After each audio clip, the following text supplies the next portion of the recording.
What is the role of ego in the ascension process and fifth dimensional healing? Okay, I'm getting the Christ consciousness for this question.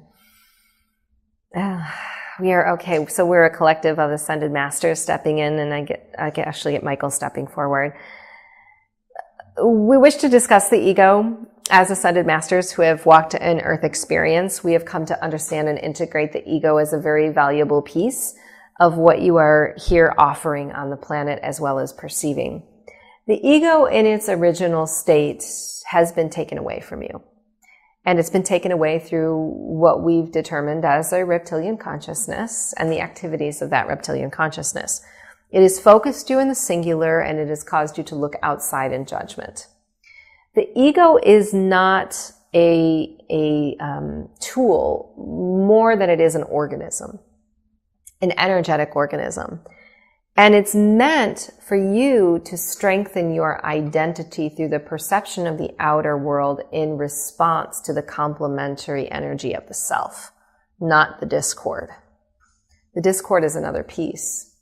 But the ego is meant to see itself through all things. In other words, how is the planet so beautiful that I am beautiful? How is my experience so lovely that I am so lovely? How are these beings that are coming to me of me and offering me something that is valuable for me to use in my experience, to transcend something in my life or to expand in some way? But what's happened is the ego has been turned on you in a way that you judge your identity as it is forming through others. And that judgment is something that really isn't ego. It is something that's taught. It's a male-dominant energy that you have been taught. And as that ego has been activated in judgment, what it's done is it's kept you in singularity. It's kept you from that interconnection, when really it was meant to be all that is, interconnected to all things, and seeing your uniqueness in that collective energy. Because ego as an organism holds a very important aspect of your record. And we want you to understand that your record here is not the same as any other being. In the same way that you look different, you feel different, you speak different, you desire different things, your record could never be replicated or duplicated by anyone. Regardless of history that's coming up that we say is repeated, your collective record is the unique essence of what you bring to the earth. And the egoic structure came to support that. And that's why oftentimes it's misunderstood. When someone is very powerful in their identity and their uniqueness, they are looked at as being perhaps abrupt or in some way difficult. But at the same time, that strong acceptance of their uniqueness is the tool that it was meant to be, to connect that record to the outer world, to understand it had a valuable piece to serve here in this collective energy.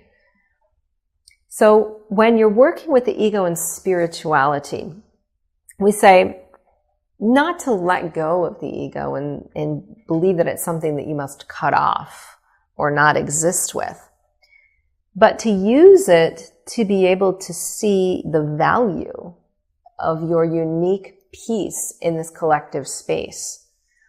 The more that you turn the ego in on the self to identify the beautiful, positive, and loving aspects of what you bring to this planet, the more it will serve you.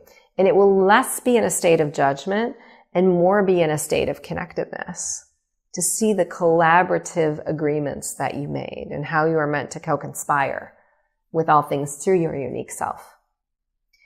The best way to do this is to use a mirror analogy.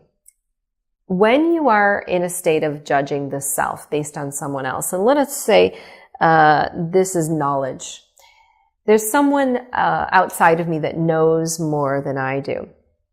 Imagine that person being a mirror to who you are. Because there is no being that comes into your experience that is not the mirror to what you are becoming.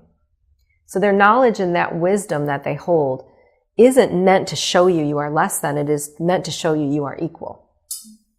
It is meant to show you that you are wise as well. And perhaps you're not wise in the same areas, that this individual is wise in. And that's the unique component that your ego really wants to explore. The degree to this person is wise in one area is the degree to which I am wise in my own area.